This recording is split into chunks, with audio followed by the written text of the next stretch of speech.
What's up guys, ATRIOX back with another Mortal Kombat video. So in this video we're going to be continuing with the Face Yourself series. This is going to be episode 3 in the series, and it's going to be about Princess Kitana. So we're basically going to be doing the same thing we did with Sub-Zero. We're going to talk about the character design over the years, we're going to talk about the special abilities, and then finally we're going to go over how has the character changed since the previous timeline.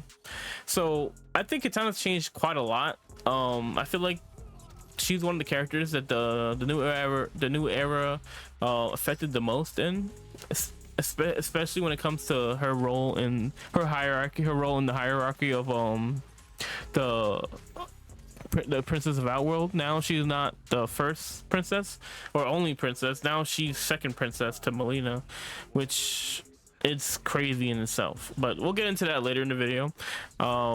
First we're going to be going over the different types of character designs that we've seen over the years with Kitana, and then we're going to go into her newest look, right? So in Mortal Kombat 2, Kitana look, her look was rather plain. It was extremely cool for the time. She took the place of Sonya in Mortal Kombat 2. She basically was rocking a mask and a headband with a one-piece, almost gymnastic-like suit. Nothing too crazy, but for the time, seeing a female ninja in the game was awesome to see. Then she was in Mortal Kombat 3 as well. They went away from a rather plain-looking kind of like female ninja to adding laces and armbands. They changed her look from long hair to having a hair bun.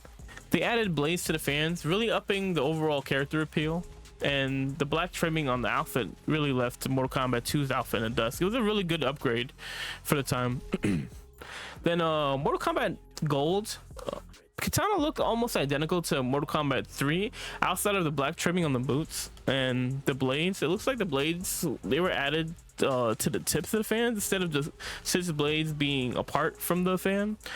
Not much else has really changed. So, you know, a lot of these outfits weren't super unique to the ninjas, as they were really just palette swap versions of rival characters. So I feel like there wasn't like a huge amount of like depth put into the costumes, especially for time, because like at the time people didn't really care about the costumes all much. It was more about the fighting mechanics and just having fun with the game, which I totally respect. Then we can go to Mortal Kombat Deadly Alliance. The looks didn't really change all that much. Now she was sporting a ponytail instead of a top bun. If I'm being honest, this is one of my favorite changes, because you know, I just think that Kitana with long hair just looks good. Like I started playing with Kitana in Mortal Kombat 2, so like that always appealed to me. So the bun on top of the head, like, it was cool, but it wasn't really something that I cared too much about. Something else that changed, the boots. They changed, so the boot was entirely black now with blue stockings. Also, in this game, you really see her earrings pop out. Like in the 3D era, you were really starting to see like all the characters' accessories and the way they move, and like the jiggle physics, and just all the movements. You see a lot more in depth than you would in the 2D game. So it really popped out in this version. She started sporting a lot of straps on her gauntlets and belts. Not really drastic changes, but enough to make it noticeable between Mortal Kombat 4 and then Deadly Alliance. Fast forwarding to Mortal Kombat Deception, Kitana was not on the base roster because she was being mind controlled by Onaga. So, but she does make an appearance in Sindel's ending, being just a palette swap of Melina. It seems like in this era they didn't really care much about diversifying Melina and Kitana skins all that much. But if I'm being honest, Kitana wasn't really in the game, so I kind of understand why they did it like that. It made it a lot easier on the designers. It's like, oh well, we're gonna put her in only like for a few seconds in the ending, like we're probably just gonna use a swap, which, you know, not gonna shoot the horse. So, but you know, there's that. So that's how she appeared in Mortal Kombat Deadly Alliance. Then we have Mortal Kombat Shaolin Monks. Now Mortal Kombat Shaolin Monks has some really great designs. I kind of wish some of the designs made it into one of the newer games, especially like the Sonya design. I really love the Sonya design in Mortal Kombat Shaolin Monks. Hope one day they add it into alpha, maybe for like Mortal Kombat 1 if Sonya ever makes it into the game. Even if she's not base roster, like she's gotta be at least a DLC character. So if they can put that skin in with her as a DLC character, that would be awesome. Kitana's outfit is pretty similar to the Mortal Kombat Deadly Alliance version. The only main difference here is the design patterns and the fan. The fan is almost all blades, which is interesting. Outside of that, not much really changed from the Mortal Kombat Shaolin Monks, but I just like the design of the overall one-piece suit.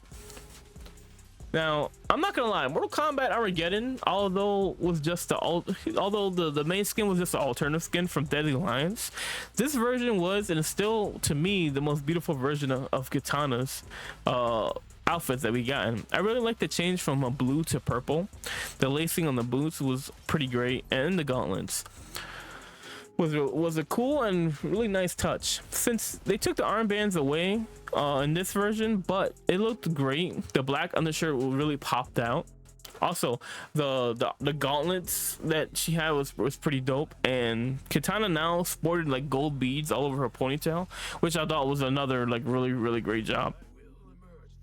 Now we're gonna fast forward to Mortal Kombat 9.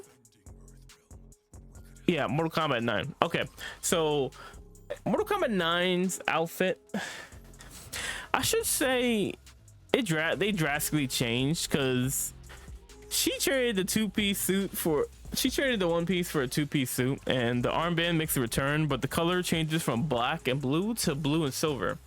This was a time when the outfits were super revealing, and I feel like NRS might have been getting some kind of pressure, because they decided to go in a more safer direction with the future games, such as Mortal Kombat X.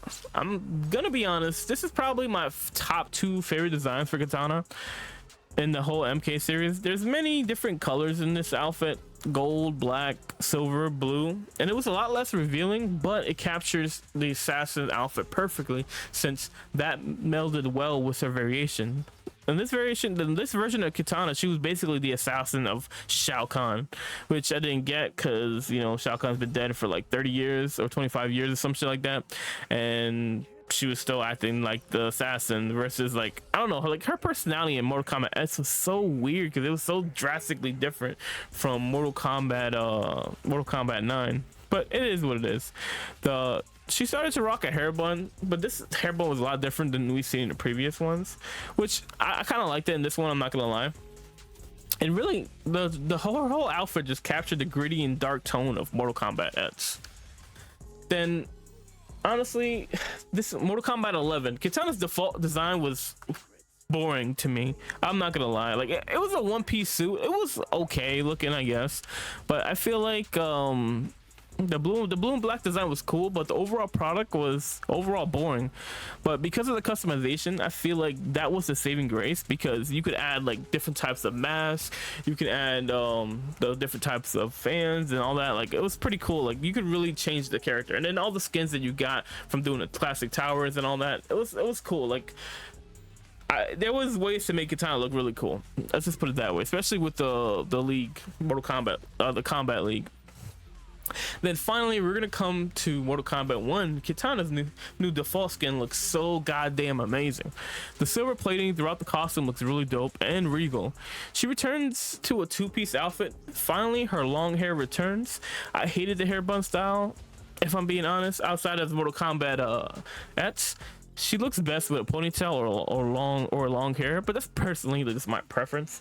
The tiara she wears is also a great touch. This is the first time that I think I've seen where she actually had a tiara built into like her outfit, for her default outfit. I felt like it was amazing, because like it really shows her royalty roots. They also brought back the armbands, another great touch. The whole outfit looks amazing. She looks almost as good as her Armageddon costume. It made me extremely satisfied, just my opinion. Like, Mortal Kombat Armageddon outfit is number 1, and then that one could be number 2. So in this section, we're just gonna go over Kitana's special abilities. Kitana's special ability, her fan toss makes a return. If you enhance the fan though, now you have a low and a mid to high. I'm not sure what range that is, but basically you shoot. She throws 2 fans and it covers 2 areas. So if a person tries to jump or dash, they're gonna get hit by 1. She also does the like. I don't know, like I feel like that move might be a little bit busted, especially like if the game is as slow as the stress test is. Like that's gonna be a really good zoning tool, or like it could really like make people think about jumping in on Princess Kitana.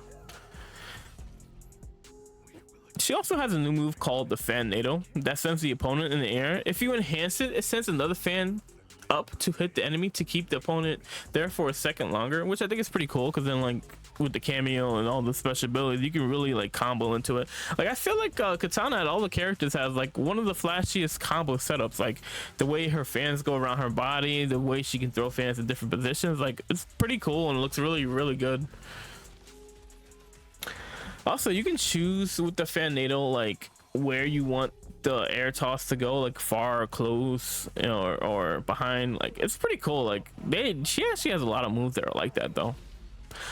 You can also hit it in the air, and like I think like I'm surprised they have so many different versions of the same move. It's kind of crazy. Kitana also has a new ability called the Princess Pirouette. I think it's how you say it, but I'm not. Don't quote me. So if I got it wrong, I don't want people making fun of me. But basically, it knocks the enemy up, and if you enhance it, you have a chance to you have an opportunity to keep them in air like a second longer. I guess you could bring out a cameo and then do your thing with it, and I guess just go into a combo. I've seen like 1 or 2 videos where they made this into a combo. They also brought back the square wave. You can actually enhance the square wave up to 3 times. It seems a bit wasteful, but the only way I can see this being worth it is if like you're just trying to kill somebody, like they're on death's door in a match or the round, like you just want to take the round. So I would just, that's the only time I can see anyone using it. It's pretty cool, I guess. But we have another new ability called Bending Wind, and the new ability, it's some kind of wind grenade type thing. It reminds me of the fan lift, but it doesn't lift immediately, and instead like it takes a second or 2. You can also choose where you want to throw it, from close, medium, or far away. And that about sums up all her new abilities. I'm not gonna lie, I'm a little surprised they didn't put the fan lift in, but I'm guessing with Bending Wind, there's a lot more combo potential, since it, like you could just let it go, and then like if you combo on top of it, I'm not sure if it's unblockable or not. If it is, I can see that move being really viable, especially like in tournament scenes, like getting someone in the corner and doing that. If it's unblockable, like that would just be nuts. I can see the corner combos just being a pain in the ass to deal with. Okay, now we're gonna go into this part we're gonna be talking about is Kitana, how she's changed since the previous timeline. Now I said that she's changed a lot, so I'm basically just gonna break down my thoughts and why I think this. So I think that she's changed a lot, annoyingly so. In the new era, Kitana is no longer the heir to Denia / Outworld. Instead, she's second in line to Melina. This is mad weird to me because Melina wasn't Kitana's sister in the previous timeline. Melina is a clone. She's a clone of Kitana, so them being sisters in this timeline is nuts. And I know that that there are changes to this timeline from the previous timeline, blah blah blah blah, but it's still it just doesn't make sense with how a creature could be a person who's made out of who was cloned out of someone can just suddenly become a sister born of the same mother now. Like it's just weird no matter how you slice it. Like you can't really make sense of that. Same thing with Hanzo and Kuai Liang, whoever Scorpion is now. I don't know. In this timeline, Kitana seems to care deeply about Melina, which is insane because she always referred to Melina as a monster. I know this episode is supposed to be about Kitana, but being as Melina is supposedly the next in line to be the queen, I feel like she has to be talked about to properly explain the importance of this massive change and how it impacts not only Kitana's lore, but how her whole personality is in the new era. With Shao Kahn being a general, as revealed in Rain's bio, he no longer orders Shang Tsung to create Mileena. And not only that, but it seems like she's not a clone of Kitana, but is twins with Kitana, and actually born a few seconds before her, which is weird. And like, she's again an actual twin and not an older one at that. It's just weird to me. Like, even like in one of the intros with Kitana talks about like Mileena is a clone. She's not your sister. Someone fed you a lie. So like, even like in the game, they're hinting at Mileena was a clone in the intro. So like, I don't know, like it's interesting to see that they bring back they talk about the previous timeline through the intros. I thought that's pretty cool, but it's hard to wrap my mind around Mileena being an actual twin sister of Kitana. But you know, for right now, we'll see if something's changes in the story once we play the story and it starts coming out. But anyways, so realistically, Kitana should be the older sister, since Mileena was a clone of Kitana. It's just weird in this timeline that that's changed now. Now Kitana's no longer the prime princess. Now she's like the second in line. It's just weird. It makes no sense, but this could be one of the changes that went wrong when Liu Kang was creating the new era, as hinted at like when Ed Boon said it in the interview. I kind of forget which interview it was, but Ed Boon said that Liu Kang messed up and that there's gonna be some consequences to what he did. Now that that's out the way, let's start from the reset of Mortal Kombat 9. Kitana was blind to what had happened to her family and realm, though through the story she was able to see how in the dark she really was. Finding out what her supposed father had asked Shang Tsung to do, to create a clone of Kitana, one that would be his heir, and also how Shao Kahn killed her father, among other a bunch of great other things. She's very kind and caring, coming into her own as a warrior, but then she dies. And in the Mortal Kombat 10 version of her personality is completely changed due to becoming a revenant. She becomes bitter and vengeful, but you can't really blame her since she had been killed. Honestly, I almost didn't want to talk about the Mortal Kombat 10 part, because this is about the real Kitana, not the revenant. But anyways, like, let's move on to Mortal Kombat 11. This is probably my favorite version of Kitana, seeing how strong she has become as a character, the emotion she shows, how she argues with Jade, and not only that, the way she negotiates with Shiva. Her progression as a warrior was just amazing to see, especially when you realize that this version of her wasn't too much older than the Mortal Kombat 9 version, seen as in the beginning they were brought back from the tournament right after Kung Lao, right before Kung Lao dies. Kitana throughout the story continues to grow as a leader until she eventually becomes Kitana Khan, uniting the Tarkatans, Shokans, and Aztecs. It was really cool to see the Tarkatans, Shokans, and Aztecs. She became the leader she was in Deadly Alliance, and in the new era, Kitana seems a lot like Mortal Kombat 9, except she cares about Mileena, wanting to help her, even though Mileena seems to think she's after the throne. The only evidence of anything significant was the bio of Kitana, a snippet of the story, and a few intros. Outside of that, we don't really know much about the present day Kitana, but going by the intros, Kitana seems very kind, not at all like the assassin from the original timeline. There's even a few callbacks to the original timeline if you interact with other Kitanas during the fights. In the new era, from what I can gather, much like Mortal Kombat 9, will show Kitana's growth into becoming a warrior princess.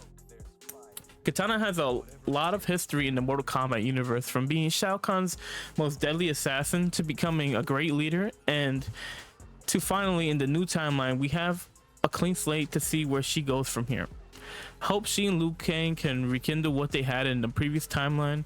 They've been through a lot, and it would be awesome for them to finally get a happy ending. But anyways, that's gonna wrap up this episode of Face Yourself. Kitana has a lot of lore to go through, and I feel she still has a lot of room to grow. I'm excited to see where they take her character in the story mode. Let me know what you guys think in the comment section, and I'll see you guys in the next video. And remember guys, friendships over fatalities, don't be a jerk.